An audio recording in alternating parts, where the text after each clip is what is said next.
हमने चलिए पिछले वीडियो में क्या जाना कि हमारे पर्सन चेंज किस प्रकार होते हैं, उसको हम एग्जाम्पल के माध्यम से बहुत अच्छे प्रकार से समझ गए थे। तो हमने पर्सन चेंज जान लिया। तो अब हम टेंस चेंज के बारे में चर्चा करेंगे।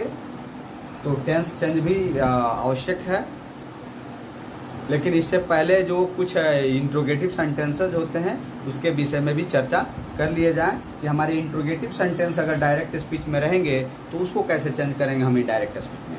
तो आइए, इसके कुछ रूल हैं। तो नरेशन में हमको इंट्रोगेटिव पढ़ना है,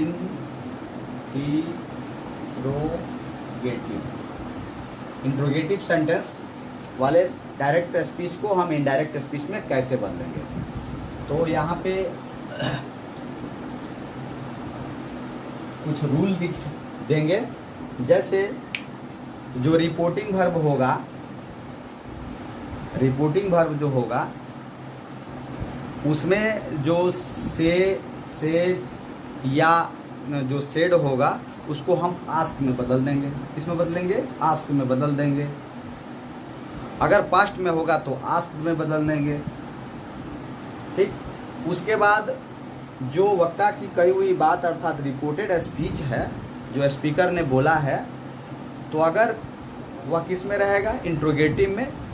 तो अगर इंट्रोगेटिव सेंटेंस है तो इंट्रोगेटिव सेंटेंस के जो रिपोर्टेड स्पीच के बगल में कमा है उस कमा को हटा करके हम वहाँ पे इफ़ का यूज करेंगे या वेदर का यूज करेंगे। किसका यूज करेंगे? इफ़ या वेदर का यूज करेंगे। इफ़ या वेदर का यूज करेंगे। और वाक्य को सबसे पहले असर्टिव बनाएंगे। वाक्य को क्या बनाएंगे? असर्टिव। मतलब वह वाक्य अब इंट्रोगेटिव नहीं रहेगा, उसे असर्टिव बना लेंगे।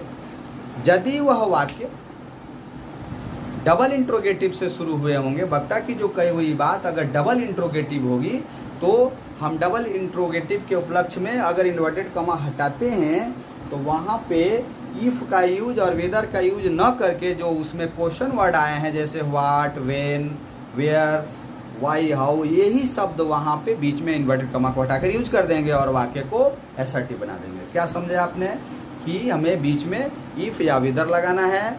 कब? जब इंट्रोगेटिव होंगे अर्थात यस नो क्वेश्चन होगा।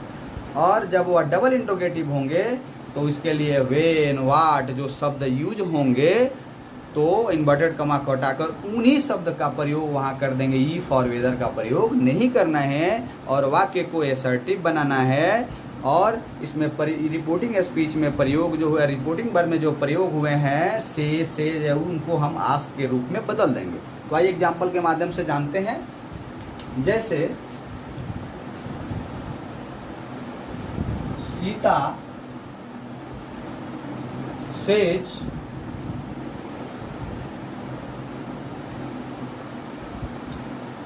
Is he mad?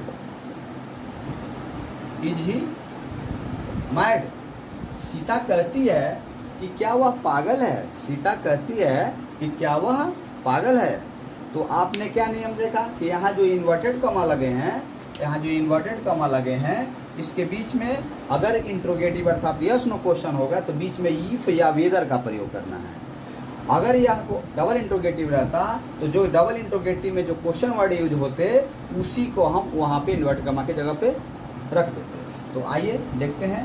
तो यहाँ पे सीता लिखेंगे, इसमें हम इनडायरेक्ट में बदल रहे हैं। सीता लिखेंगे और बोला गया है कि सेज है तो आस्क्स में, से है तो आस्क में, और सेड रहता तो आस्क्ड में बदल देते। तो यहाँ पे हम क्या लिखेंगे? आस्क्स। और उसके बीच में क्या लगाना है? इन्वर्टेड कमा को हटाकर इफ लगाना है।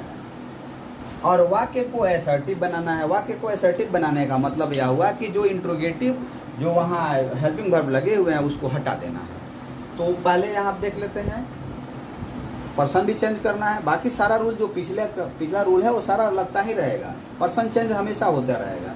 तो यहाँ पे इसको हटाना है ताकि वाक्य असर्टिव बने। तो ही आया हुआ है तो थर्ड पर्सन है, तो चूंकि थर्ड पर्सन जो है चेंज नहीं होता है, थर्ड पर्सन चेंज नहीं होता है, इसलिए थर्ड पर्सन ही का ही रहेगा, ही का ही रहेगा। और यहाँ पे क्या लग जाएंगे? वाक्य को असर्टिव बनाना है तो ये किस में है, प्रेजेंट में है, तो ये भी ही क्या हो जाएंगे, इज हो जाएंगे और माइट हो जाएंगे, इज माइट हो जाएगा। तो वाक्य जो है देखे कि इसके जगह पे इफ यूज हो गया और आस्क्स में बदल गया और ही इज माइट हो गया। और भी सारा सेंटेंस लेते हैं, जैसे आई सेड, मैं कहता हूँ कि राम चोर है, तो हमें इंट्रोगेटिव बनाना है, तो इज राम थिप। क्या दिखा कि मैं कहता हूँ कि क्या राम चोर है, मैं कहता हूँ कि क्या राम चोर है। तो यहाँ पे आई के लिए आई सेड को किस में बदलना है, आपको आस्क में बदलना है। अब रिपोर्टिंग वर्ब जो है पास्ट टेंस में है, तो हमारा रिपोर्टेड स्पीच भी पास्ट टेंस में होना चाहिए, लेकिन पहले पर्सन चेंज करें। तो यहाँ पे इसको हटाने के लिए, असर्टिव बनाने के लिए जो राम आया है, तो राम थर्ड पर्सन, इसको चेंज नहीं करेंगे, इसके पहले इन्वर्टेड कॉमा हटा के इफ लगाएंगे और राम का राम लगाएंगे, नहीं तो इसके बदले ही लगा देंगे। क्या लगा देंगे, ही लगा देंगे, इसके बदले ही लगा देंगे। तो ही यूज कर लेते हैं, सबसे बेस्ट होगा। राम लगा लें या हम लगा लें ही। इसके बाद ये पास्ट टेंस में है, तो इसके लिए क्या आ जाएगा, ही के लिए वाज और थिक। ठीक है। अब मान लीजिए कि आई सेड, चाहे I asked, what is your name, what is your name. मैं कहता हूँ, चाहे यहाँ आस्क लगा सकते हैं सेंटेंस में। मैं पूछता हूँ व्हाट इज योर नेम, तुम्हारा नाम क्या है। मैं पूछता हूँ कि तुम्हारा नाम क्या है। तो यहाँ पे आस्क पहले से लगा हुआ है, तो मुझे आस्क में बदलने की ज़रूरत नहीं है। और बीच में जहाँ अब इफ और वेदर का यूज बताया गया था, क्योंकि हमारा यह क्वेश्चन वर्ड से स्टार्ट हुआ है, तो इफ या वेदर ना लगा के ये क्वेश्चन वर्ड जो है what, when, whether, what, when, how, ये सब जो शब्द आएंगे वह यूज हो जाएगा। तो यहाँ पे हो गया व्हाट। अब वाक्य को असर्टिव बना देना है, वाक्य को असर्टिव बना देना है। योर नेम एक साथ है, तो second person according to object, second person according to object. तो ऑब्जेक्ट तो भाई दिख नहीं रहा है यहाँ हमारे रिपोर्टिंग भर में, तो ये रूल है कि आप अपने चॉइस के अनुसार ऑब्जेक्ट जो है चुन सकते हैं। तो योर तुम्हारे की बात हो रही है, तो उसी के शब्दों में ले लिया जाए।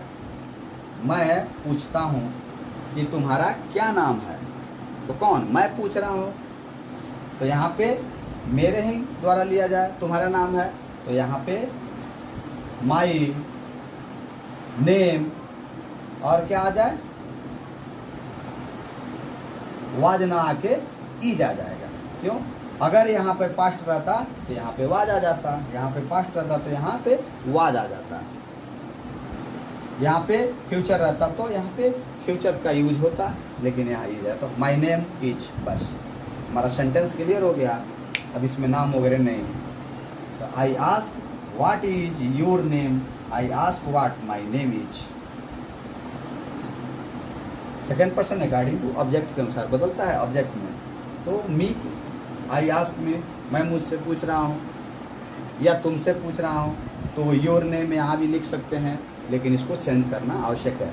चूँकि यहाँ ऑब्जेक्ट नहीं है इसलिए प्रॉब्लम्स खड़ी हुई, चूँकि ऑब्जेक्ट अपने तरफ से चुनना होता है, और जो इस डायरेक्ट इनडायरेक्ट को बनाने के लिए जो ऑब्जेक्ट चुनता है वही ऑब्जेक्ट उसके लिए होता है, लेकिन ऑब्जेक्ट उसके सेंस के अनुसार चुनना चाहिए।